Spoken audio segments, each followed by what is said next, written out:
e acompanhe conosco. Da revista Forbes sobre os pastores mais ricos do Brasil. This is about the churches who exploit people's faith for monetary gain. Em 2013, a publicação levantou o patrimônio dos principais pastores brasileiros e fez uma lista dos 5 mais ricos do país. No top 1 da lista está o pastor Edir Macedo, com uma fortuna estimada de 2 bilhões de reais. Em seguida vem Valdemiro Santiago, com cerca de 400 milhões. Depois segue o famoso Silas Malafaia, com cerca de 300 milhões de reais. Se você mostrar aquele xoxo, né, aquela maneira xoxa, o povo não vai confiar em você para orar. Tem que ser o super-herói do povo. Exatamente. Mega igrejas. Eu quero destacar aqui uma palavra. Tem que ser um super-herói do povo. Se nós formos somar a fortuna dessas pessoas citadas nesse trabalho maravilhoso, dá para fazer inveja a alguns PIB de algumas pequenas nações ou de alguns estados do próprio país. Mas quando a gente para fazer um react de um trabalho desse, e já tendo nós um canal com essa visão de resgatar a essência da igreja primitiva, a primeira coisa que precisa ser desconstruído ou refutado é que Jesus ele foi um pastor. E um pastor de ovelhas com cheiro de ovelhas. Ele não foi um gerente, um executivo, ele não foi um CEO, ele não foi um excelente administrador de empresa. Ele foi um homem simples, um homem humilde, que procurava atender os anseios do povo e trazer a justiça e a lei de Deus para que houvesse um equilíbrio social, para que todos pudessem ter o mesmo acesso a benefícios que naquele tempo era só acessível aos fariseus, que eram os doutores da lei. Então, nós começamos a perceber que tem alguma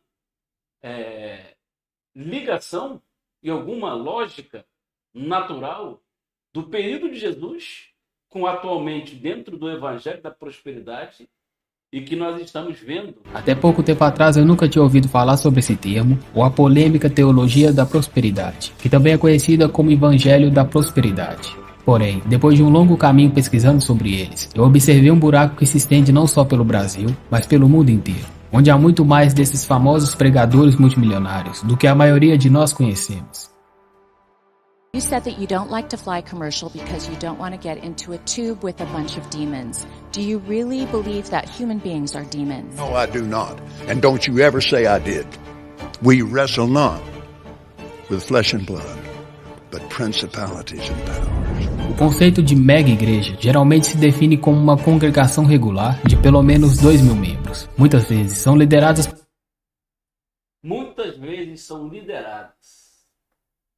Mas o que é liderar? O que é liderar? Liderar, no entendimento bíblico, é fazer discípulo. O grande problema que nós estamos vendo, eu particularmente, já fui expulso de 2 igrejas por refutar esse pseudo-evangelho, que é o evangelho da tirania da felicidade, que é o evangelho do império do medo, que é o evangelho do triunfalismo, que é o evangelho do determinismo, que é o evangelho da exclusão, não apenas social, mas da exclusão da igreja. Ou seja, o evangelho da prosperidade exclui a igreja do seu papel cristão ou cristocêntrico. Por que exclui a igreja do seu papel de ser igreja cristocêntrica? É porque Jesus ele deixa de ser o centro dessa igreja para que o centro dessa igreja seja o homem, o marqueteiro, o herói, o camarada das questões motivacionais, da neurolinguística, da psicologia aplicada, da autoajuda. E abro aqui um parêntese. Uma coisa que vem irradiando dentro de comunidades pobres e carentes, dentro de pessoas que não conseguem formar uma opinião ou um juízo de valor do que é realmente ser igreja. O próprio Jesus, diante de seus discípulos, ele sai daquele mega templo e ele vai dizer: estão vendo isso aí?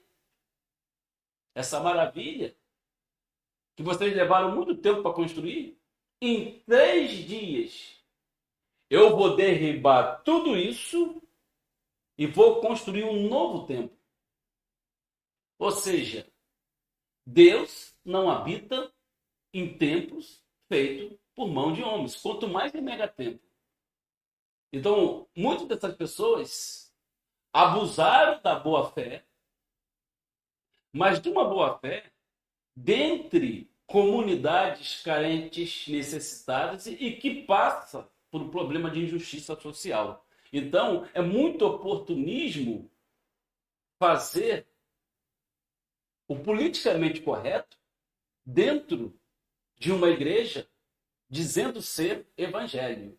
Então, o centro da igreja deixou de ser Jesus e passou a ser o homem, passou a ser a celebridade. Ou seja, não vamos mais para a igreja de Jesus. Hoje nós vamos para a igreja do fulano de tal. É esse o argumento. Por pastores carismáticos que atraem multidões com suas mensagens inspiradoras e uma vibrante cultura. No entanto, por trás dessa imagem de sucesso, há um lado sombrio que muitas vezes passa despercebido pelo público. As mega-igrejas se tornaram um fenômeno em meados do século XX, onde quase todas as igrejas que são consideradas mega-igrejas atualmente foram estabelecidas após 1955. Desde aquela época, o número de mega-igrejas e seu tamanho médio aumentou ano após ano. Para muitos, as mega-igrejas são positivas tanto para os indivíduos que buscam engajamento espiritual, quanto para as comunidades que se beneficiam dos programas e serviços que essas igrejas oferecem. Mas a filantropia, associação, isenção fiscal, tudo isso em nome de Deus. E quando nós pegamos essa parte aí de mega igrejas, eu começo a pensar o seguinte: a igreja primitiva ela funcionava nas casas. Então, quando nós aqui do canal trouxemos a proposta de resgatar a essência da igreja primitiva, e que nós estamos aqui endossando o trabalho maravilhoso que foi feito pelo nosso irmão, o Efeito Expresso, nós conseguimos alcançar a mentalidade dele, a ideia dele, o conceito dele, porque nós aqui defendemos que resgatar a essência da igreja primitiva é exatamente não mais priorizar megas templos, ar-condicionado central, bancos acolchoados, pregadores multimídia, questões motivacionais, são animadores de palcos. Parece, sabe o quê? Aqueles MCs americanos que são mestres de cerimônia, que introduz uma preparação do público para receber o cantor, o astro principal da música. Então, nós vemos nesses pastores os MCs da prosperidade. E é complicado porque imagine você num país em que a miséria, a pobreza, ela está em larga e em grande escala, e a proposta de fazer a pessoa ficar rica, adquirir a prosperidade, dando de repente o seu tudo ou a única coisa que tem, na esperança de ganhar alguma coisa em troca, e isso nunca foi proposta do Evangelho nem de Jesus, a gente percebe que nós estamos vivendo uma nova indulgência, só que agora não católica.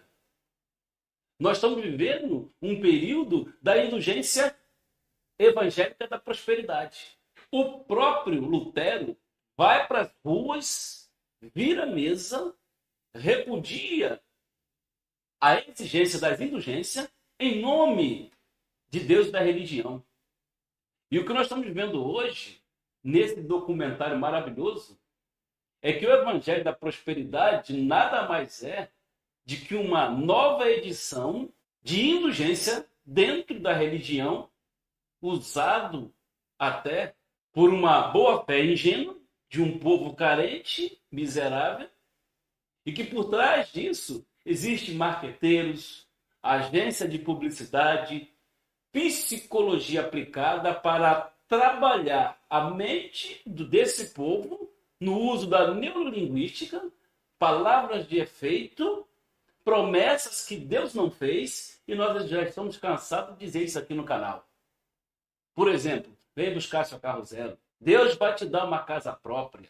E essas palavras de efeito, elas chegam no inconsciente das pessoas pela emoção e faz as pessoas acreditar em algo que não é real.